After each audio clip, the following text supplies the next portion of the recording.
Əziz dostlar, əla bir ərazidə belə bir 5 otaqlı, yaxşı təmir olmuş, keyfiyyətli inşa olmuş bir ev çəkib göstərin. Bu hissədə besetka yerləşdirilib.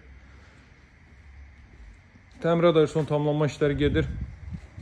Bütün əksik işlər tamamlanıb alıcıya təhvil veriləcək. Giriş qapısı ön hissəsində trap döşənilib. Bu 6 otaqdır, bu 5 otaqdır. Onu ayrıca təqdimat edəcəm. Onun da qiyməti barədə bu təqdimatda məlumat verəcəm. Bu ev üçün də təbii ki. Deməli, görürsünüz, qıraqlar termogla ilə işlənib. Tarsovka emisiyadan istifadə olunub. Buradan zirzəmisinə keçid qoyulub. Qapısının ağzına kimi asfalt yoldur. Hazırda mərkəzə yaxın Böyük Araz marketin arxa tərəfində dəyərli dostlar. Belə ağır həcmli seyf qapı qoyulub. Qranit gördüyünüz yerlərin hər biri istip oldu. Bu başdan deyim, 2-ci mərtəbə qalxan pilləkən betondan yığılıb. Çox yaxşı proyekti var. 5 otaqdan ibarətdir. Solda yerləşir böyük bir zal hissə, hörmətli dostlar. Haradasa 4-ün 7-yə də 30 kvadrata yaxın bir zal hissə mövcuddur. Gizli işıqlardan da istifadə olunub. Sadəcə bu dəqiqə işıqlar qoşulu olmadığından bu işıqlandırmanı görə bilmirsiniz. Bura mətbəx sahəsi dəyərli dostlar. Mətbəxdən arxa tərəfə keçid qoyulub. Deməli, bu hissədən göstərim.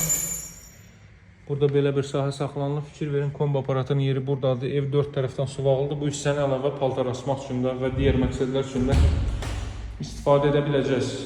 Tavan hündürlüyü kifayət qədər yaxşıdır. Minimum 3 metr var bu dəqiqə.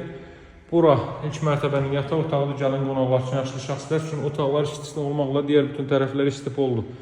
Evin 1-ci və 2-ci mərtəbəsi monolit betondur dəyərli dostlar. Bax, burada sanuzel tavan işlənməyib deyə görsəniz, bütün əksik işlər tamamlanacaq. İstip olunda kollektor da burada yığılıb. 1-ci və 2-ci mərtəbə monolit betondur. 2-ci mərtəbənin yekunda beton kəmər atılıb. Pilləkəndə qeyd etdiyim kimi betondan da görürsünüz, mərmərlə üzlənib. Bu mərtəbədə 2 ədəd sanuzel var. Bu ümumi foye hissə buradan eyvana çıxış. Hazırda deməli Böyük Araz marketin arxa tərəfinə düşür. Hündür rütubətdən kənar yaxşı bir ərazidir. Burada da geniş bir sanitar qoşaq var. Fərqindəyəm ki, yaxşı görünmür. İşıqsızlıqdan ötürü burada belə bir yataq otağı. Bu az əvvəl baxdığınız ümumi istifadə üçün olan deməli sanitar qovşaq idi dəyərli dostlar. Burada belə bir çamaşır odası var. Çamaşır odası da yaxud da ki, paltar dolab kimi də istifadə edə bilərsiniz. Bu ümumilikdə 5-ci otaq və buranın özünə məxsus sanitar qovşağı dəyərli dostlar. Belə bir sanitar qovşaq. Qiymət 155 min, digər evinin 6 otağın isə 165 min. Alıcılar endirim olunacaq. Kup çaldı. Sağ olun, hələlik.